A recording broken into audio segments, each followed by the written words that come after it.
Hey, everyone. Welcome to the VO Boss Podcast and the Boss Money Talk series. I'm your host, Ann Ganguza, and I am here again with the lovely Danielle Famble. Hey, Ann. So happy to be back. How are you? I'm doing good. Danielle, what are we talking about this morning?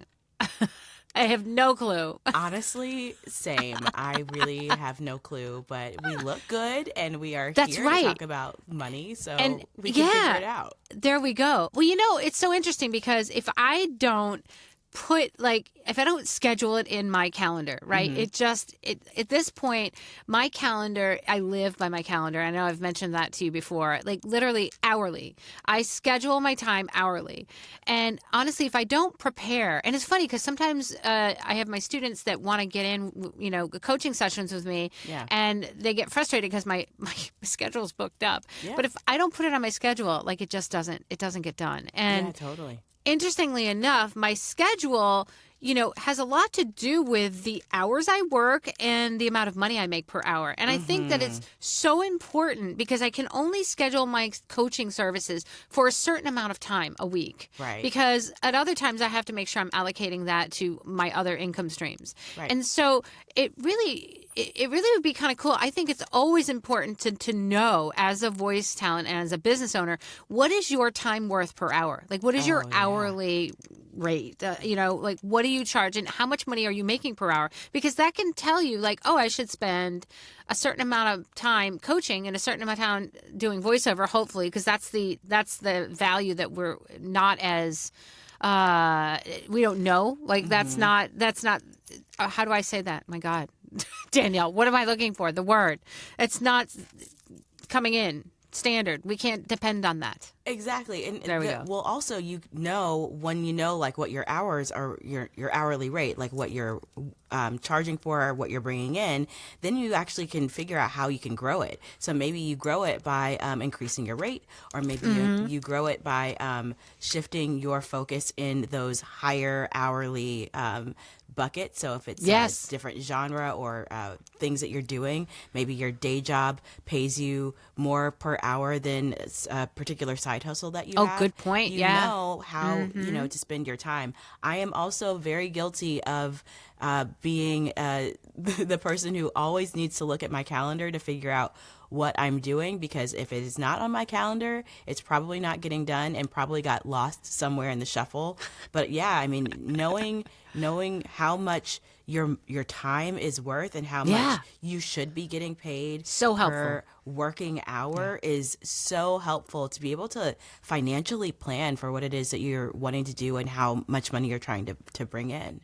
Yeah. And as we entered into this podcast going, what are we going to talk about? Like, had I not scheduled that time into deciding, here's my schedule, right? So I need to schedule time to prepare my schedule or to prepare the topics we're talking about. Luckily, though, Danielle, you're just so easy to talk to. And we can figure it out on the fly. We could just spin off on, which is really good.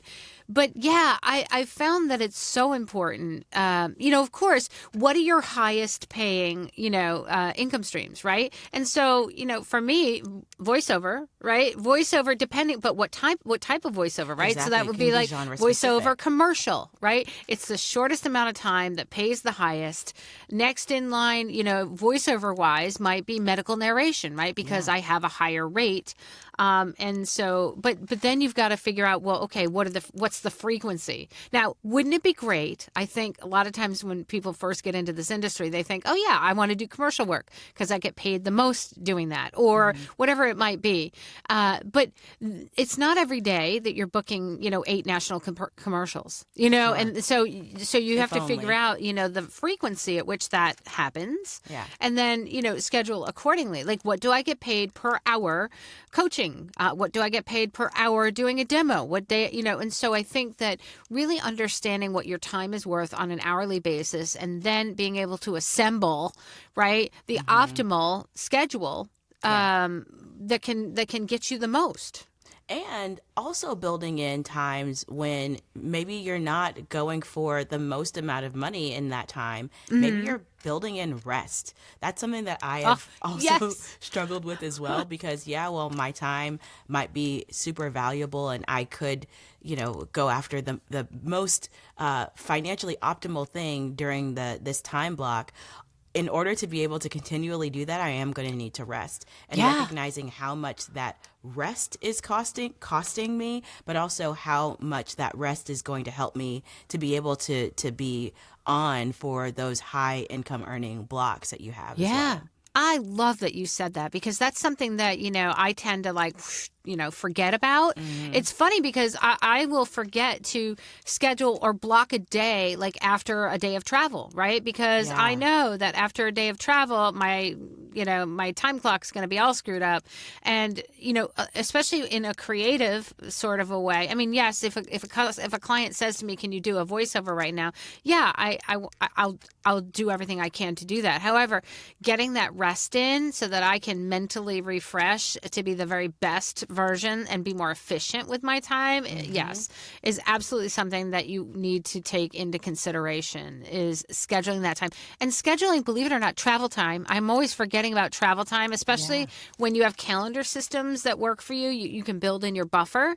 Like in between students, I build in a buffer of 10 minutes because, God forbid, once in a while I have to go to the bathroom. Or drink a little bit of water, or stand up, or walk around. You know, you got to be a human being. Yeah, exactly. So you have to schedule that time. But I found that I've had to do that. And I'm always these days, it's when I forgot to schedule in time to do this, or travel time, or I forgot to schedule a few minutes for me to get back from Pilates class, right? Now I've actually scheduled time for my health, which I think is so important. My Friday mornings, I take 2 Pilates classes in a row, and I can't start, my day until a certain time.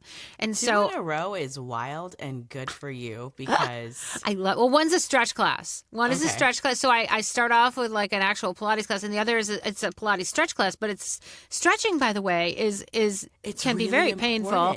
And it's very important. As you get older, you have to move your body and stretch your body. And it's a workout too, if you that's think a about hack, it. by the way, for those of y'all listening, make sure as you're getting older, don't forget to stretch. Yeah, I think it's so important that you do physical things and you're physically fit to be your best in the booth too, because that requires mental and physical. Believe it or not. I mean, especially when I talk, we've got to talk with our hands. We've got to be in the scene. And so there's a physical element to it. And darn it all if these booths don't get hot for the most part, unless you've got that booth that has that, that quiet air conditioning system, which is I think that's something that we all as voice actors are it's like if only we could have, and I have a nice ventilation system. However, depending on the type of voiceover that I'm doing, I work in a certain size space and I talk, right? And that's energy that's creating, and there has to be an exhaust, right? And if you have an exhaust, then that's a hole that external noises can come in. So there's always that delicate balance. But I digress on that tangent. But, being fit, I don't get as hot. So it helps me because I can maintain. And so that's a whole nother podcast, but being fit can help you in all aspects of your business. That's actually, it's a really important point, because this year I, due to health circumstances, made sure to buffer my time and put into my calendar. Yes. More time for physical fitness, for going out, just leaving the booth, leaving my apartment, even for walks in the evening, whatever it is. I, for a long time, did not make sure to prioritize that. And my health started to suffer, and then my work started to suffer because I wasn't resting. I wasn't able to really show up and be the VO boss in the booth that I was wanting to be, because I hadn't prioritized other things that maybe were not bringing in as much financial benefits, but were having huge ramifications in my business, because I had not put the time and the energy into making sure that physically I could stay in tip-top shape. So it's not always about blocking out the time for what's bringing in the money. It's also for making sure that the instrument that we use, our body, our mind, our voice, that our instrument can be as great as it can be, because we have done other things that are not necessarily bringing in financial benefits, but we are taking the time to really like pour into our instrument and pour into ourselves. That's our product, right? Yeah. And so our product, because it's such a personal part of us. I mean, we're not making a physical product necessarily. Right. Obviously our voice is our product. And so everything that goes into having a good voice and being mentally and physically prepared counts towards, right? That's got to be put into your hourly time clock for, what that is. And I really believe, scheduling that time in is important. So then with the hours that you have left, right, what is it that brings you a certain amount of money per hour? And then what is it that you need? So that it really, I think if you sit down with like a schedule, right, and just say, all right, here, I'm doing auditions. So is auditioning bringing me in money, right? But maybe booking is bringing me money. And so it's really interesting to figure out like what your worth is on an hourly rate when you're deciding upon, should I invest that time in auditioning, or should I invest that time in, pursuing my, coaching, or should I pursue my, my dream genre? How much time should I allocate to that?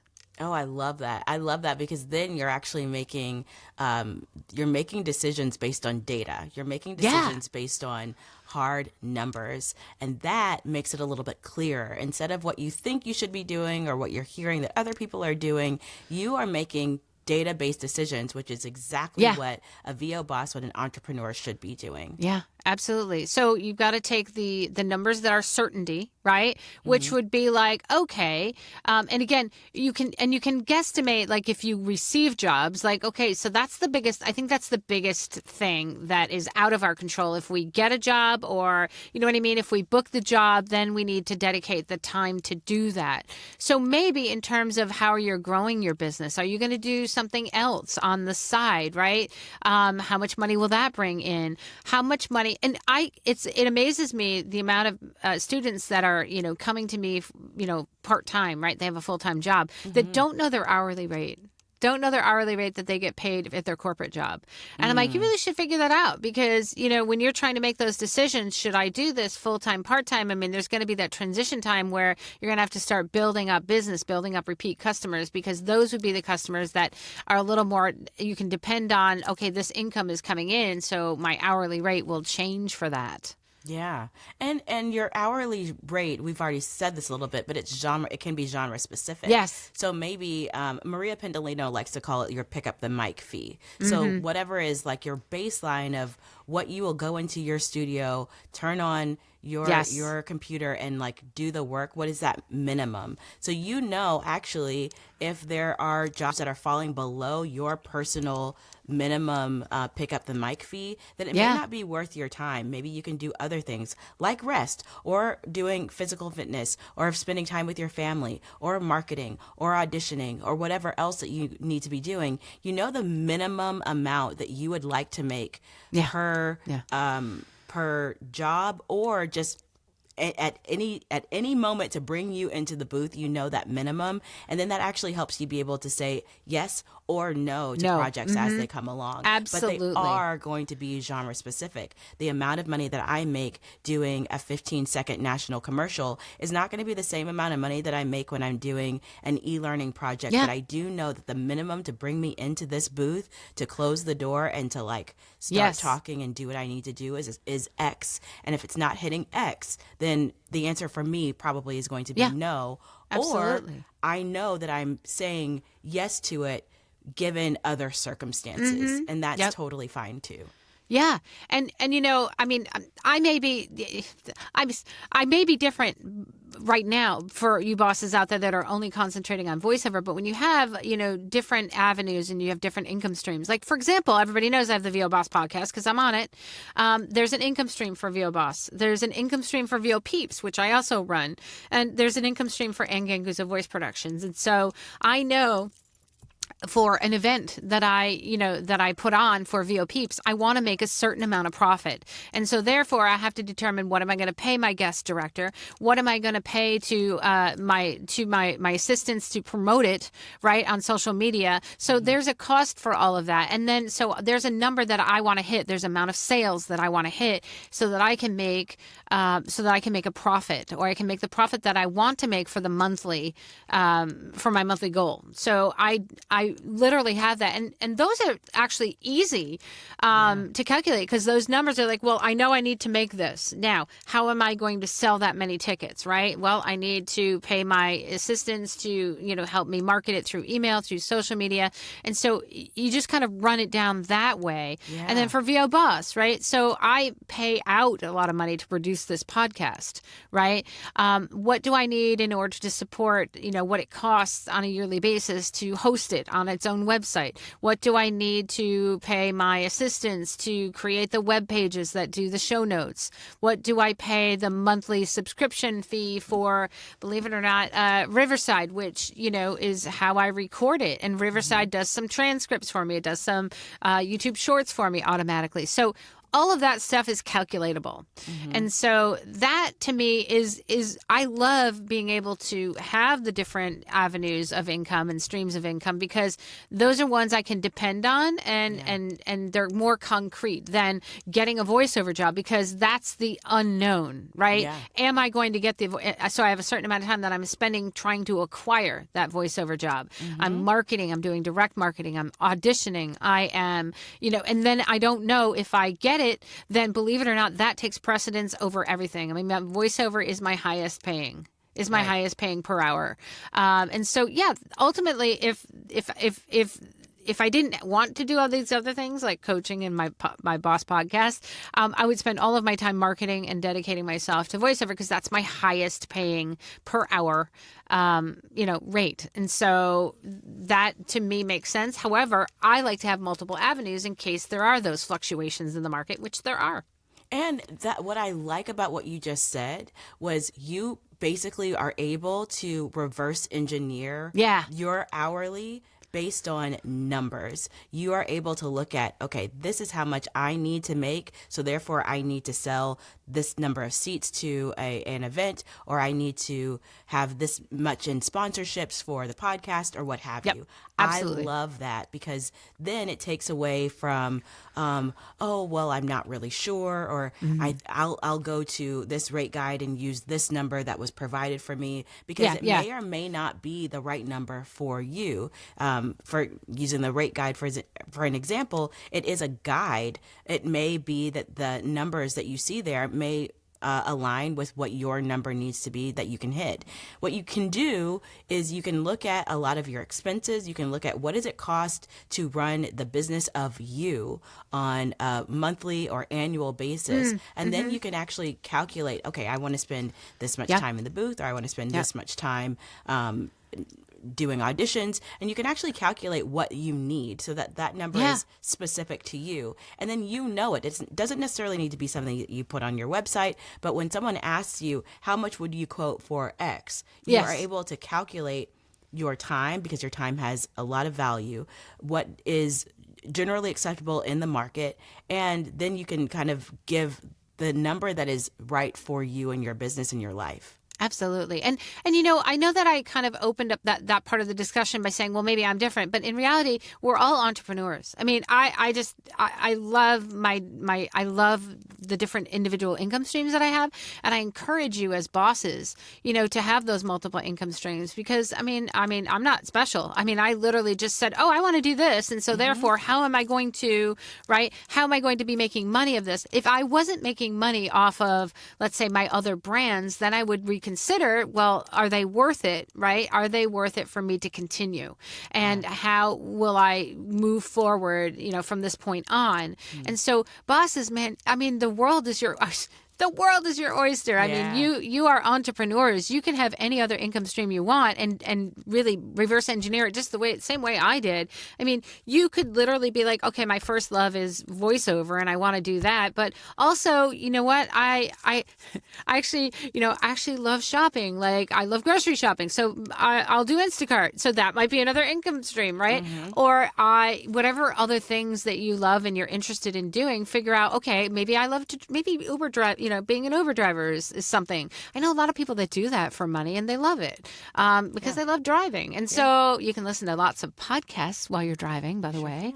And so you could be doing double duty, like educating yourself by listening to, Danielle and I on your route. So, so figure out like, okay, what am I making per hour for my Uber, right, services? And what am I making per hour for whatever, my Instacart or whatever else you're doing? It doesn't have to just be voiceover. Mine just happened to be voiceover related because they were things I wanted to do. I literally just said, I want to be on the radio. You know what's the closest thing to that is a podcast. Yeah. Let me see what that takes, right? And now I said, wow, it cost me money for this podcast, much more than I originally thought. How can I make some of that investment back? Right? How can I do that? And so I came up with the VO Boss Blast. I came up with sponsorship options. I came up with, ads that, play. And so ultimately it becomes a marketing venue for me. So lots of different ways, bosses, that you can work in your hourly rate and figure out what it is that you're making. And if you get so many rides from Uber, you know how much money you're making. I mean, it's concrete. It's there. Yeah, that's the great thing about numbers is that it is concrete and how much that you can expect to make, and then you can figure out what to do with that money. Maybe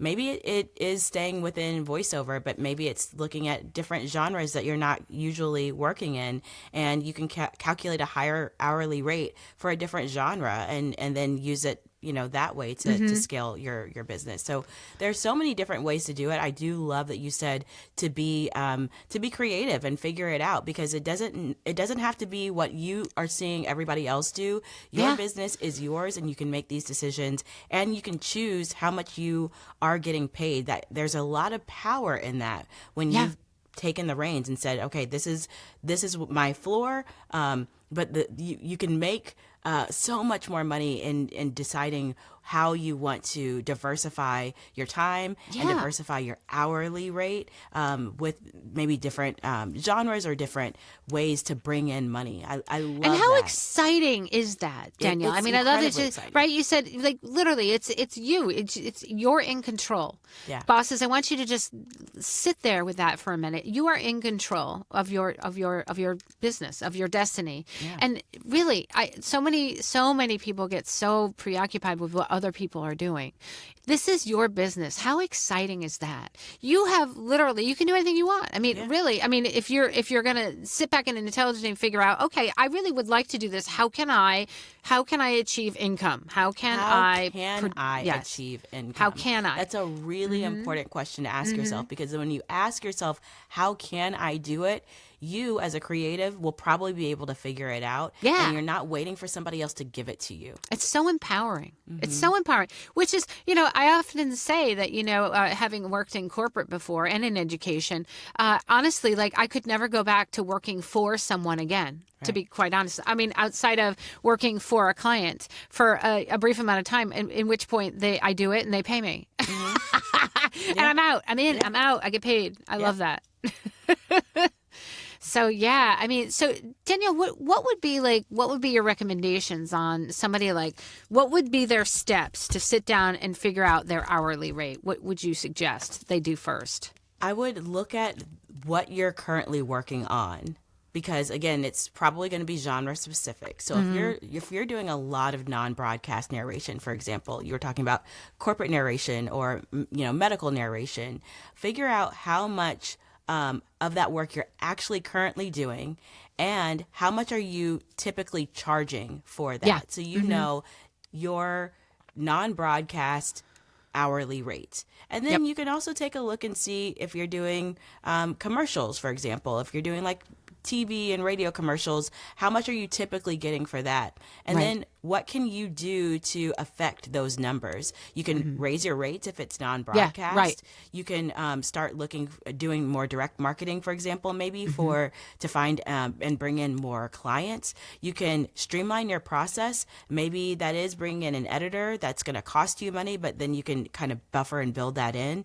But look at what you're currently doing. Look at how much you're currently charging and figure out what you can do about it. The easiest thing, it's not easy, but it is something that you can do pretty quickly, is increasing your rates. I mean, it's the end of the year. Rate increases are pretty normal for a lot of businesses. So take a look and see, have you increased your rates in the last year, 2, 3 years? If not, now's the time to do that. Maybe it's your absolutely.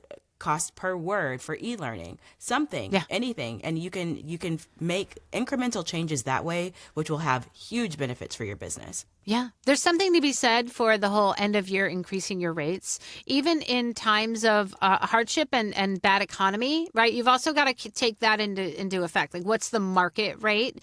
But you can increase your rate in a way that's not like obscene, or it's not like, a big jolt to your client, And a lot of times I'll preface, I have not raised my rates for 5 years, and so I'm happy to have you continue as a client.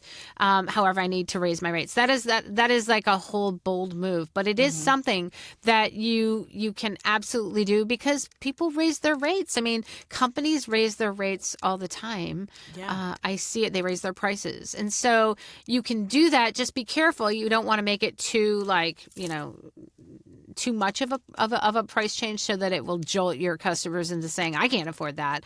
And even if they do say that, the cool thing about working with clients is that you can always like negotiate. You can always backtrack and say, you know what, I've always loved working with you. Perhaps we can come to an agreement. And and sometimes you do have to, like, I mean, I've had it where a client says, I absolutely cannot pay any more than I am right now, and I'll say, you know what, I really love working with you. And I'll make that decision whether it's going to be worth my hourly rate to continue working with them, or if it's time to say goodbye. Yeah. And, there have been times that I have said goodbye, and it's okay, because it allows me the hourly time and that my time back, so that I can make more money per hour. And if you bring in a new client that is paying this higher rate, then it kind of becomes like self-cleaning in a way. Yeah. And that's really great. It's a great way to increase your rates as time goes on. Another really great way to increase your rates is to get really comfortable with negotiating and understanding how to negotiate effectively. Cannot say that enough. That's a really great way. And then you can figure out what your new hourly rate would be, and you can negotiate based on what you know that to be. Or, as Maria said, your pick up the mic fee. You can just make sure that you're hitting that standard minimum every single time.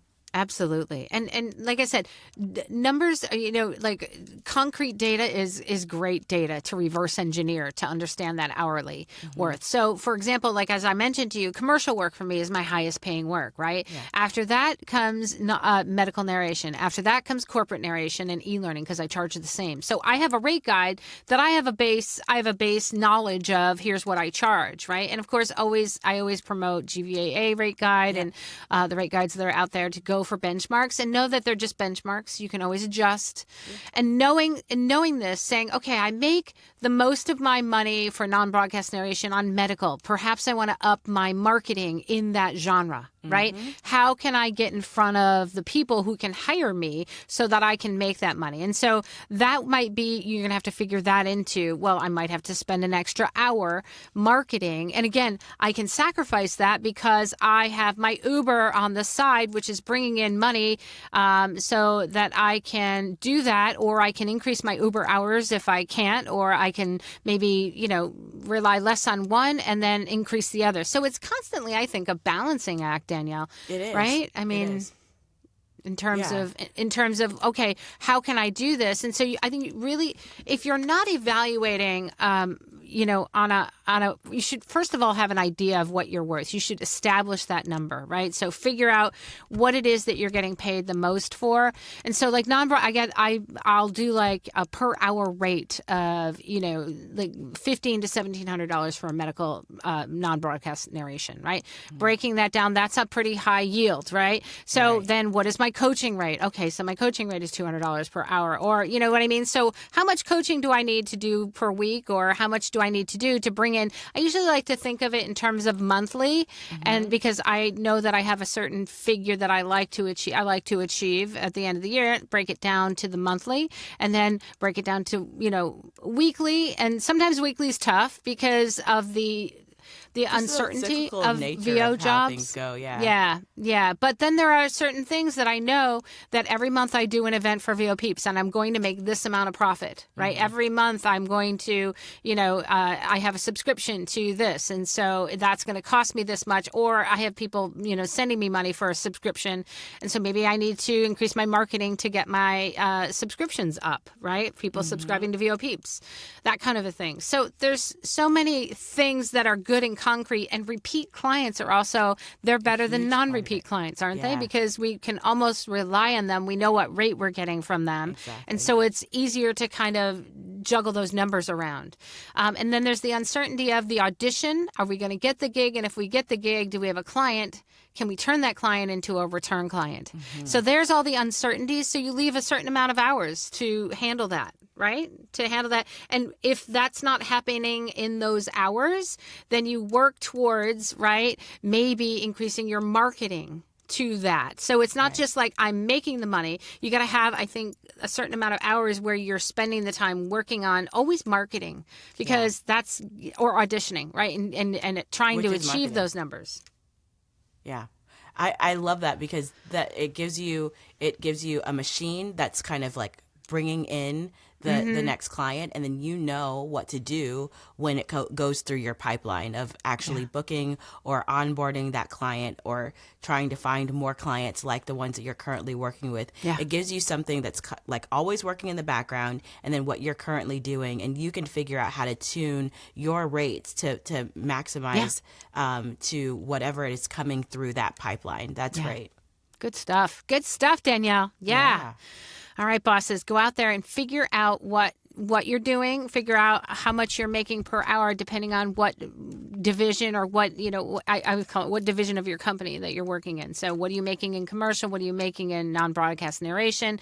What are you working in other income streams? And then plan accordingly. And negotiate. Yeah, and negotiate. Absolutely. All right. Big shout out to our sponsor, IPDTL. Find out more at IPDTL.com. We love IPDTL. You guys have an amazing week, and we will see you next week. Bye. Bye.